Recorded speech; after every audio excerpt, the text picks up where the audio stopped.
Hi అండి, నమస్తే అండి. అమ్మమ్మ నాయనమ్మ ఛానల్కి స్వాగతం అండి. ఈరోజు మీకు నేను మింట్ చట్నీ చూపిస్తానండి. మా ఇంట్లో పండిన పుదీనాకుని పచ్చడి చేశాను, అది చూపిస్తాను. ఇదిగోనండి నా పుదీనాకు పచ్చడి, చాలా బాగుంది. ఇది ఇప్పుడు రైస్లోకి బాగుంటుందండి, ఇడ్లీలోకి ఇంకా బాగుంటుంది, ఇడ్లీ దోశల్లోకి. ఈ శైలీలు అన్నీ కోసమే నమ్మడి చేసింది. నువ్వు ఇడ్లీ దోశల్లోకి పచ్చడి అడిగామని. మింటి చట్నీ ఇంతకుముందు మనం ఒక మింటి చట్నీ చేసుకున్నాము, అదేమో మామూలు పచ్చి పచ్చడి అన్నమాట. ఇదేమన్నాను ఫ్రై చేసి, ఇది 4-5 రోజులైనా నిల్వ ఉంటుందండి. ఇండియాలో మాకు ఫ్రిడ్జ్ లేనప్పుడు కూడా 4-5 రోజులు నిల్వ ఉండేదన్నమాట. కాకపోతే ఆ రోజులు వేరు, మరి ఇప్పుడేమో మరి ఇప్పుడైనా 2 రోజులు బాగానే ఉంటుందండి. ఈ పుదీనాకు పచ్చడి, మినప్పచ్చడి, కంది పచ్చడి, సజ్జబూరలు, వీటన్నిటికీ మాడపడ్డ ఎక్స్పర్ట్ అనమాట. ఆవిడ చేసిందంటే దాన్ని తిరుగుండదు, ఎంత బాగుంటుందో. ఇప్పుడు ఇదే ఇడ్లీలో కావాలంటే 1 స్పూను 2 స్పూనులు నీళ్ళు పోసుకొని కొద్దిగా పలసం చేసుకోవాలండి. మొత్తంలో పలసం చేయకుండా ఆ రోజు ఇడ్లీ పచ్చట్లోకి ఇంత తీసుకొని ఇందుట్లో కొద్దిగా పలసం చేసుకొని ఆ రోజు అయిపోయేటట్టు పెట్టుకోవాలి. నిలవబెట్టుకోవాలంటే ఇలా గట్టి పచ్చడి నిలవబెట్టుకోవాలి. అసలు అన్నంలో ఫస్ట్ ఒక ముద్దలోకి నెయ్యి వేసుకొని ఇది కనుక తిన్నారంటే చాలా బాగుంటుందండి. ఇలా చేస్తాను. కావాలంటే మీరు తిరగమాత పెట్టుకోవచ్చండి. నేనైతే తిరగమాత పెట్టను, ఎన్నిసార్లు ఆయిల్ వేయటం ఎందుకు అనిపిస్తుంది కదా నాకు, చేసుకుంటాను నేను. అంకుల్కి కూడా తిరగమాత గింజలు ఉంటే కూడా పళ్ళల్లో ఇరుక్కుంటాయి అంటున్నారు, అందుకని కూడా నేను సగం తిరగమాత వేయటం మానేశాను అండి. నేను ఇంకా ప్రొసీజర్లోకి వెళ్దాం, చూద్దామండి ఎలా చేస్తాను. ఈరోజు పుదీనాకు పచ్చడికి ఇంత పుదీనాకు తీసుకున్నానండి. ఇదంతా నాకు బ్యాక్ యార్డ్లో పండింది. నేను ఇది పచ్చడి కండది. ఇదిగోండి, కొంచెం కొబ్బరి తీసుకున్నానండి. నా దగ్గర పచ్చి కొబ్బరి ఉంటే పచ్చి కొబ్బరి ముక్కలు తీసుకున్నాను. కొంచెం 3 స్పూన్లు 4 స్పూన్లు ఇద్దని మినప్పప్పు అండి.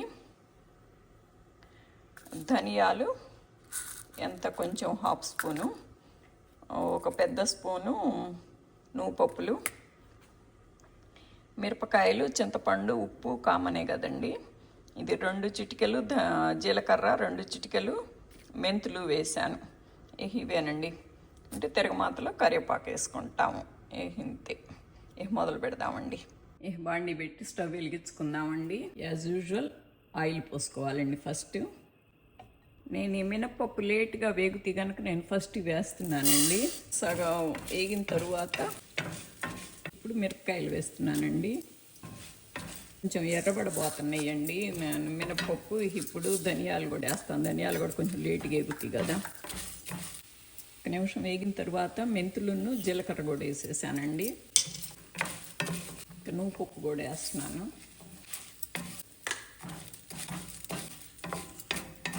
ఇవన్నీ వేగిపోయినాయండి. ఇప్పుడు ఒక నలుసు కొబ్బరి ముక్కలు కూడా వేస్తున్నాను. ఇప్పుడు ఆకు వేసేస్తాను. కొబ్బరి ముక్కలు వేగే పని లేదండి, జస్ట్ 1 నిమిషం అట్లా అంతే.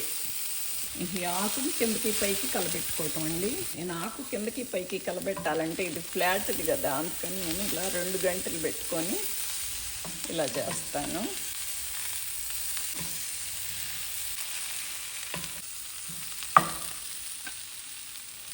చిన్నగా ఆకు వడబడుతుందండి, అది ఫ్రై అయ్యే కొద్దీ కొంచెం ఆకు వడబడుతుంది.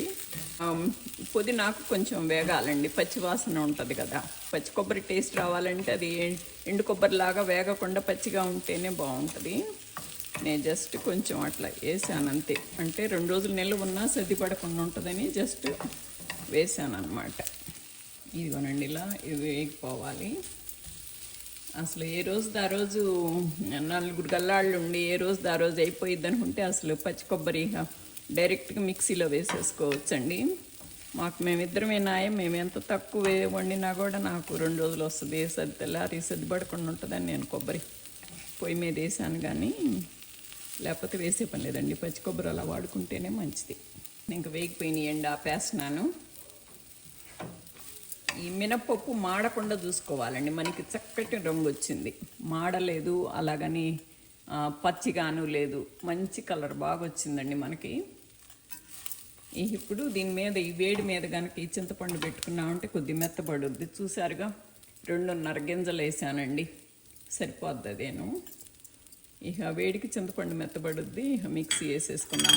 ఇప్పుడు ఇవన్నీ జార్లో వేసేసుకుందామండి. నేలో వేసేసి కొంచెం నీళ్లు కలిపి మిక్సీ వేయాలండి. మెదిగిన తర్వాత కొంచెం బెల్లం వేసుకోవాలండి. నేను ఇందా చెప్పటం మర్చిపోయాను మీకు. మినపచ్చడికైనా పుదీనాకు పచ్చడికైనా కొంచెం బెల్లం వేసుకోవాలి. ఇప్పుడు ఇదిగోనండి పచ్చడి, ఇదిగోనండి. ఇప్పుడు ఇది మన పుదీనాకు పచ్చడి. ఇది అన్నంలోకైనా బాగుంటుంది, ఇడ్లీలోకైనా ఇంకా బాగుంటుంది, ఎందులోకైనా బాగుంటుందండి ఇది. ఇడ్లీలో కావాలంటే 1 స్పూను నీళ్లు పోసుకొని కొద్ది పలసం చేసుకోవాలి. మనం కొంచెం బెల్లం కూడా వేసాం కదా, బాగుంటుందండి. ఇదే మీరు మంటలేని కాయలు అయ్యి మిరపకాయలు ఎక్కువ వేస్తే కొద్దిగా ఎర్రగా బాగుంటుంది. నేను అన్ని 4 మిరపకాయలే కదా వేసాను, అది చిన్న చిన్నవి, అందుకని నాకు ఎర్రగా రాలేదు. కానీ మాకు ఇలా ఉన్నా కూడా ఇష్టం అండి, బాగుంటుంది. చూసారా, అసలు టేస్ట్ కూడా అదిరిపోయిందండి, చాలా బాగుంది పచ్చడి కూడాను. ఫస్ట్లో ఒక ముద్దలోకి కాస్త నెయ్యి వేసుకొని పచ్చడి పెట్టుకుంటే చాలా బాగుంటుందండి. నోటికి మంచిది, పొట్టకి మంచిది, అన్నిటికీ మంచిదండి. కొత్తగా చూసేవాళ్ళు ఎవరైనా please like, share and subscribe అండి. Thank you.